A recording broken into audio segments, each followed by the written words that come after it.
Good morning. This is Vashti with Vashti's House, and I am on my way to my daughter's house. I'm going to babysit little Snooky Schnooks this morning, my granddaughter, because my daughter's house is going to a meeting, and so I'm on my way over there. But this is Mom Talk number 5, and for adults. And so I want to tell you a little story. So, a few years ago when I was a treatment provider in the prisons,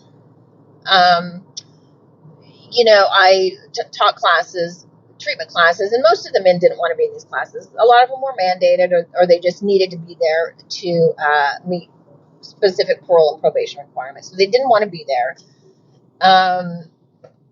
They're with people they wouldn't hang out with. Prison is very segregated, and now they're in a classroom with people that they don't want to be with. And also, we're talking about things they don't want to talk about, and also, they probably don't like me. But of course, my job is to create an environment where it's peaceful enough that they can actually learn, minimize the stress as much as can be so that it creates a good learning environment for them. So in doing so, I would usually have an orientation. And during the orientation, I would let them know my expectations. And this was, I was teaching in all of the prisons. And so I would go from prison to prison, usually 2 different prisons at a time for 15 weeks, and then I would go to another prison. But I would always give the same speech, what my expectations were for the classroom. And I made them very clear. And I had high expectations, and I ran a pretty tight ship. But during that speech, I would let them know what I expected and say, I'm sorry,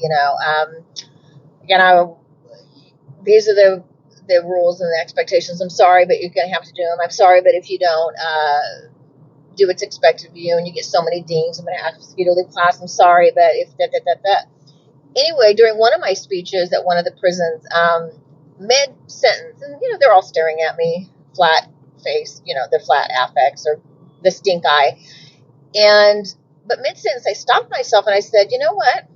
I don't know why I'm saying I'm sorry, because I'm actually not sorry. And I realized, why am I saying I'm sorry about these rules when I'm not sorry? And I said to them, I'm not sorry. And the reason I'm not sorry is because I have high standards because I think highly of you. And I know you can do it. If I had low standards, what I'm communicating to you is that I think of you in a lowly way, which I don't. And I knew they could do it, even if they didn't. And I set the tone that I'm making these standards because I think highly of them and I think highly of myself. And then I thought about, but why do we do that? Why do we apologize for standards? And I think the number one reason is we don't want the people to feel bad about our standards and expectations. Because I know these men are thinking, I don't think I can do that. And I feel bad for them. And so I don't want them to feel bad. So I soften it. But the thing is that it's okay for them to feel bad. That's okay. The second reason I think that we apologize for our standards is because we don't want to be the ones making other people feel bad. And of course, I didn't want to be the one in this classroom, making people feel bad. I want to make people feel good so that they'll do what I say. But the reality of it is that when we do things to please ourselves or to make things better for ourselves, and soften things, we're actually not doing ourselves or the other person any favors because of what it communicates. Anyway, so when I switched to just saying these are my expectations very boldly and let them know straight up, I have these expectations because I think highly of you. It made it so that I had to do way less classroom management, and it actually had the opposite effect of what I initially thought.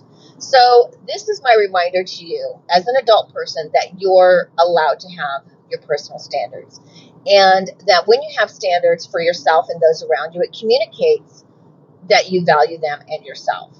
And it's okay if people feel bad. People are allowed to have their feelings, and it's okay. Anyway, something to think about. Sorry, not sorry. This is Vashti coming to you from Vashti's House. Hope you're having a great day and make yourself at home.